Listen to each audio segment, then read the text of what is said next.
প্রিয় দেশবাসী, আসসালামু আলাইকুম। আপনাদেরকে বিজয় অভিনন্দন। আপনাদেরকে একটা গুরুত্বপূর্ণ সংবাদ শেয়ার করতে চাই। সেটি হলো, আমাদের প্রতিবেশী রাষ্ট্র ভারত সরকার শেখ হাসিনাকে অবতরণ করার সুযোগ দেয়নি, তার হেলিকপ্টারকে ফেরত পাঠিয়েছে। আমি দায়িত্ব নিয়ে বলছি, বিমান বাহিনী সূত্র আমাকে একটু আগে নিশ্চিত করেছে উনি ক্যান্টনমেন্টের ভিতরে আছেন। আপনারা যেভাবে হোক ওনাকে আটক করুন এবং ওনার এই যে 15.5 বছরের গুমখুন, এই গুমখুনের হিসাব এবং শাস্তি নিশ্চিত করুন।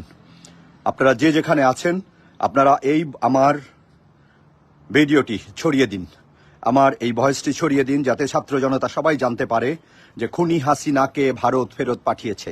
খুনি হাসিনা ভারতে অবতরণ করতে পারেনি, তার হেলিকপ্টারকে অবতরণ করতে দেওয়া হয়নি, সে এখন ক্যান্টনমেন্টে আছে। আমি কাজী শামীম আহসান দায়িত্ব নিয়ে বলছি, যারা আমাকে বিশ্বাস করেন তারা বিশ্বাস করুন।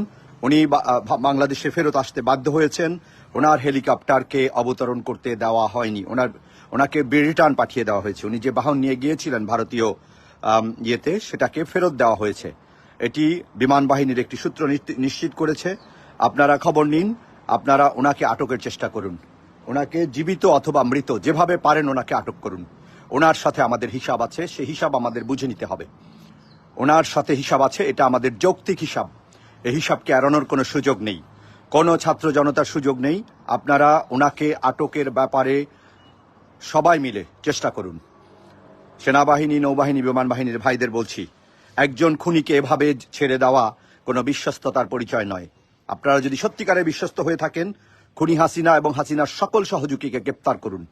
তাতে আমরা বুঝব যে আপনারা সত্যি সত্যি জনগণের পক্ষে কাজ করছেন। ধন্যবাদ।